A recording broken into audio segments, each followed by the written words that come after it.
yes, nawe ushobora kuba ufite telefone ya 20 za Airtel Imagine cyangwa se MTN, hakaba harajemo ibi bintu bikaba bikunanira kubikuramo, aho usanga telefone irimo ugenda ukora nyine ibintu ikagenda wumva iri kurimo yivugisha. Rero ibi bintu biba byaje muri telefone yawe nibyo bita talkback, cyangwa se iyi ni serivisi ikoreshwa n'abantu bafite ubumuga bwo kutabona, aho aribo bayikoresha. Rero nkawe biragucanga kuba utasanzwe uyikoresha bikaza muri telefone yawe, usanga nyine ari ibintu biri kukugora. So uyu munsi rero ngiye kukwereka uburyo wabikura muri telefone yawe byajemo, cyangwa se niba hari undi muturanyi ufite ukaba wabyikorera ukabikuramo.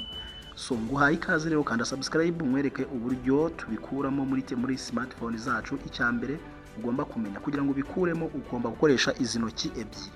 Iyo uri guscrollinga cyangwa se usana gukora muri screen, bigusaba gukoreshamo intoki ebyiri. Wenda kugira ngo wenda nk'ibi bivemo turazamura gutya kugira tugeraho password. Kugira ngo ugeraho password rero, kugira ngo uyikuremo umanza wakirika ku kantu hera uri gukuramo password.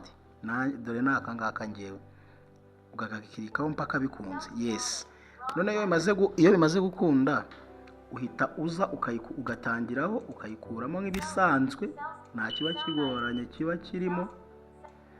Yes, igahita ivamo. Nubundi kugira ngo uscrollinge mu application cyangwa se kugira ngo umanuke mu application, biba bisaba kugenda ukoreshamo za ntoki ebyiri nk'uko nabikubwiye, nibwo bikunda. Izi ntoki ebyiri ukagenda uzikoza mu kirahuri cyarimo. So uraza ukajya muri setting rero.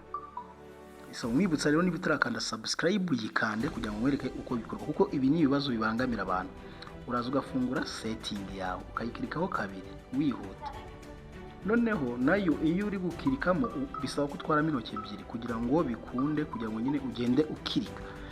So icyo uza uraza ahangaha handitse accessibility. So uri kubabona accessibility ahangaha hejuru hari akantu hari akamenyetso k'umuntu, niho uza ugakirika.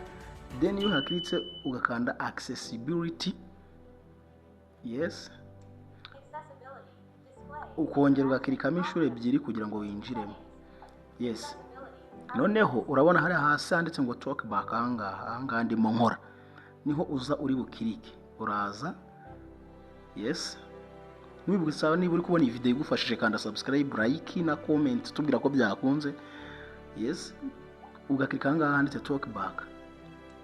Yes, iyo umaze gukirika muri talkback ugera ahantu hameze gutya bari kukwereka.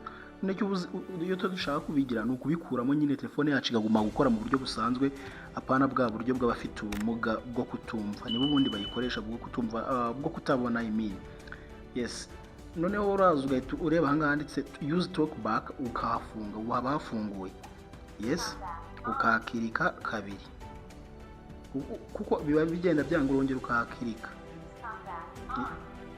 Yes, ukagerageza ukahakirika. Urabona ko biri kwanga nyine, ariko ugerageza kuhakirika mpaka bikunda. Yes, iyo umaze kubikora gutya bahita bakuha iri jambo rimeze gutya. Ukanda ahangaha handitse stop. Stop. Yes, ukahakirika nanone. Ubwo talkback muri telefone yacu ivuyemo. Ubu telefone yacu ibiri gukora mu buryo busanzwe, nta byakongera kuzamo. Dore ubu ngubu rwose nta kibazo kirimo, telefone yacu irakize. So kanda subscribe niba byajyaga bikugora ugakuramo byose, ubu ngubu biri gukora nta kibazo, nta talkback. Kanda subscribe hano kuri NGS Empire niba ari ubwa mbere tubanye, ukoreshe ya kuri video ku nshuti zawe. Sawa, ciao ciao.